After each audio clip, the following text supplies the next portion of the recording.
Welcome back. In this video we'll prove the argument principle. So let's see what it is. So let C be a simple closed curve.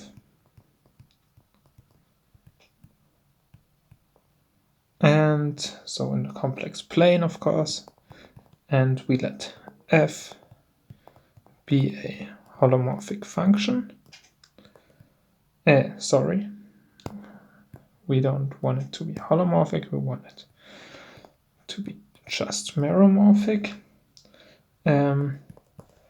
Inside C, so it should be meromorphic inside of C and with inside the curve C and with values in the complex plane.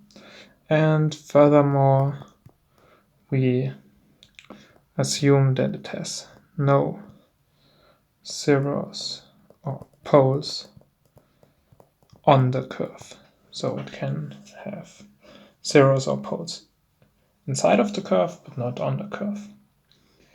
And now the statement is that if we take 1 over 2 pi I, we take the integral over f prime of c over f of c, that this equals to the number of zeros of f inside of the curve C minus the number of poles. So maybe let me write it like this, of, oh, I've forgotten an f here, of f in C.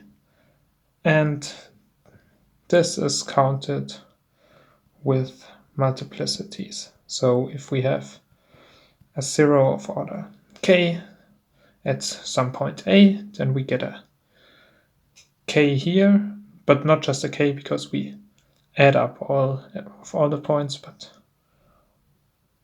one of these, so there's a k inside of this C. Okay. Yeah, but it will also get clear in the proof. So let's prove it. So maybe first one more remark. So one can, for instance, use the argument principle to prove Rouche's theorem, which is a nice application. But now let's go on with the proof. So we use the residue theorem. So let's look at 1 over 2 pi I and then this integral. So f prime over f.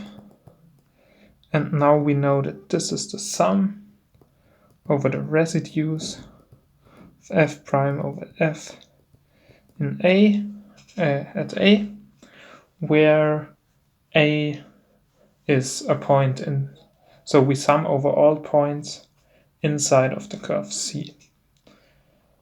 So let me, A inside C. Okay, and this is, as I mentioned, by the residue theorem. And now let's evaluate the residues. So let's see. So let's say we have a 0 of f. So what does this mean? Well, we can write f as c minus a to the k. So k is the multiplicity of the 0. And we want g of a to be non-zero.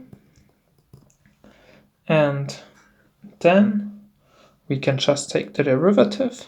So we get that f prime of c is just k c minus a to the k minus 1, g of c plus c minus a to the k g prime of c.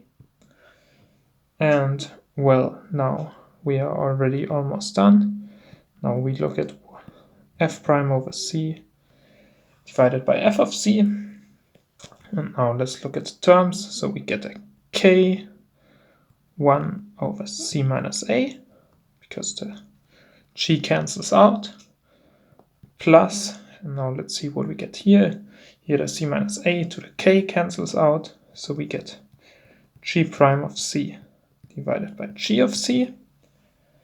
This thing here is holomorphic at a, so we get that the residue of f prime over f at a is k. Okay, and that's exactly what we wanted. So for every point which is a 0, we get the multiplicity of the 0 at the point. And so we add up these multiplicities, which come in here.